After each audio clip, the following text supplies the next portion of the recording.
1970년대 중반, 한국 극장가는 맨손으로 격투를 벌이는 영화들의 세상이었습니다.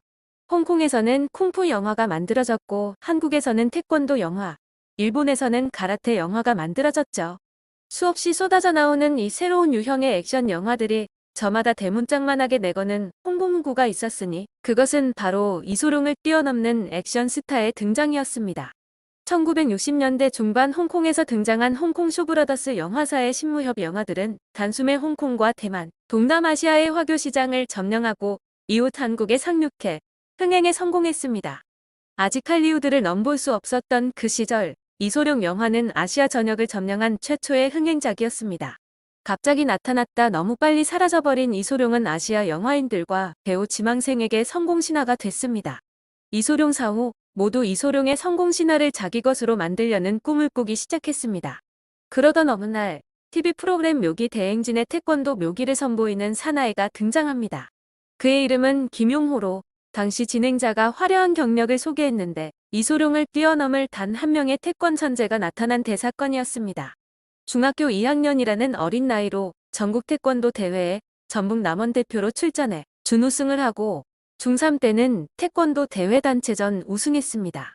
1970년 고등학생 신분으로 태권도 체육관을 개설해 사범을 지냈으며 고등학교 졸업 후 해병대 태권도 선수단에 입단해 제대 후에는 세계 태권도 선수대회 시범단으로 활약했습니다.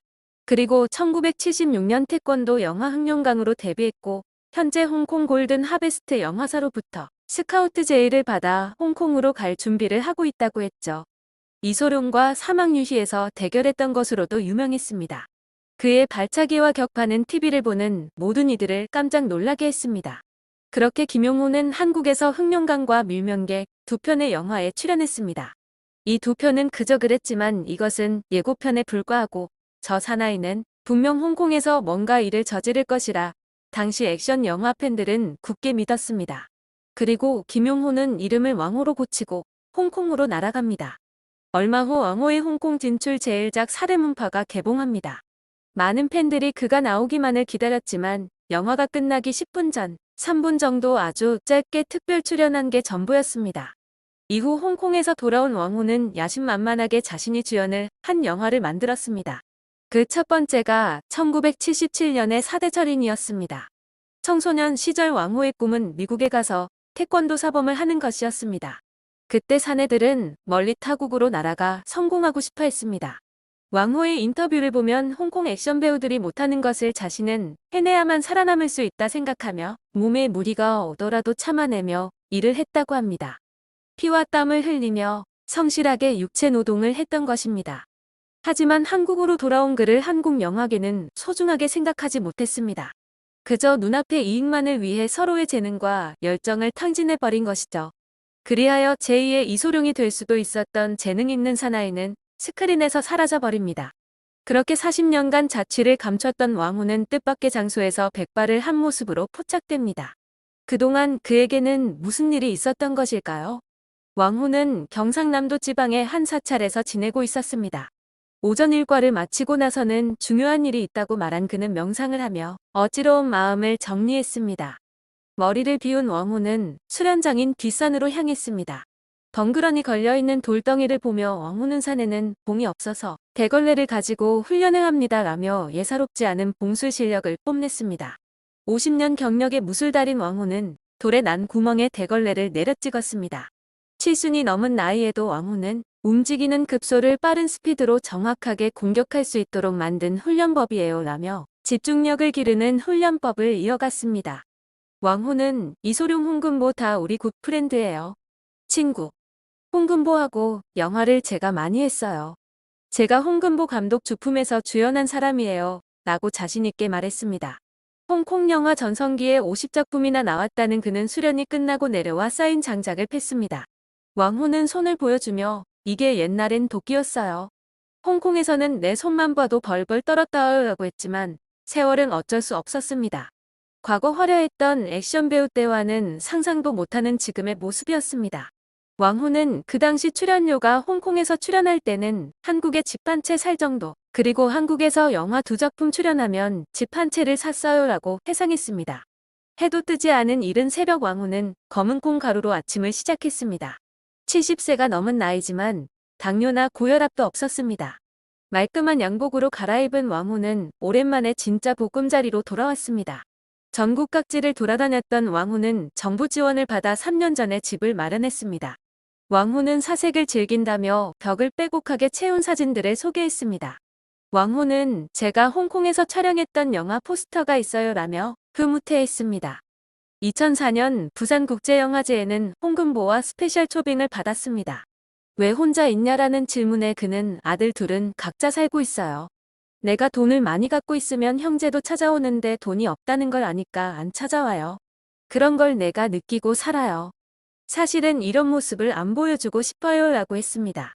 왕후는 제가 1984년도에 작품을 7편을 만들었는데 1995년도까지 만들었어요. 제작을 하다 보니까 서울에 있는 집도 팔고 수입이 없으니까 홍콩에 있는 집까지 팔아서 영화에 투자를 했어요 라며 전 재산을 잃었다 했습니다. 그렇게 제작한 영화가 모두 망하면서 위기가 찾아왔습니다. 결국 아내와 이혼 후 할머니 손에 맡겨진 자식들이었습니다. 왕후는 아들들이 한 7살, 초등학교 들어가기 전에 아이들을 봐줄 사람이 없어서 할머니 댁으로 이사하도록 한 거예요. 그 당시에는 자주 못 봤어요. 일 때문에 지방 다니고 하다 보면 아이들은 부모 없이 생활하는데 말도 못하잖아요. 내 성적이다 보니. 그래서 마음이 아파요 라고 털어놓았습니다. 왕후는 트레이드 마크가 된 긴 머리에 대해 밖에서 보는 사람들은 하얀 꽁지머리구나 하지만 남한테 선보이기까지는 30분이 걸려요 라며 외출 준비를 했습니다. 그때 아들이 찾아왔는데요. 오랜만에 밥상 앞에 마주한 아들과 아버지는 어색해 보였습니다. 왕후는 내가 유치원 다닐 땐가 야외에 놀러 갔을 때 기억나냐? 해맑게 웃던 그 모습이 너무 생생하다라 말을 꺼냈고 둘째 아들은 옛날에 사진 봤어요 라면서도 쉽게 입을 열지 않았습니다. 왕후는 내가 말수가 없는 게 내 탓인 것 같다라 속상해했고 아들은 난 말하기 싫어요 라고 선을 그었습니다. 최근같이 영상 작업을 하며 조금씩 가까워지고 있다는 왕후 부자였는데요. 아버지의 요청을 흔쾌히 수락해줬다는 아들은 조금씩 마음을 열고 있었습니다. 오랜만에 왕후를 만나러 온 동료는 배우 한지일이었습니다. 그는 45년이에요. 우리 인연이 서로 다른 분야였지만 참 열심히 달려왔어요. 왕후는 처음부터 주인공만 했어요. 그게 잘못 배운 거예요. 나도 그래요. 우리는 거꾸로 갔어요 라며 영화 제작자로서도 공감대를 가지고 있었습니다. 한지일은 난 영화 제작 너무 힘들더라. 300편 해보니까 진저리가 난다. 근데 지금 영화 제작하고 있지 않나 라고 물었습니다. 왕후는 제가 제작하면서 망한 이유 중 하나가 한 작품 찍는데 사계절을 다 담았어요. 필름을 찍을 때 한 통이 400자잖아요. 난 컷에 400자를 담았어요. 이제 밝아야 하는데 오직 작품만 알고 돈을 몰라요. 하나 정도는 내가 마지막으로 나의 모든 걸 바쳐서 남기고 싶은 거예요. 매번 죽는 마지막 장소가 촬영 현장 아니면 무수라는 무도 도장이 될 것이다.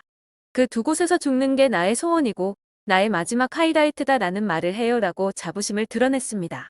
영화를 보는 사람에게 힘이 될 수 있는 에너지가 되고 싶어서 무술 영화 제작을 포기하지 않는다는 그가 그 꿈을 이룰 수 있도록 계속해서 건강 유지하며 그의 바람이 이루어지는 날이 하루빨리 오길 바라겠습니다.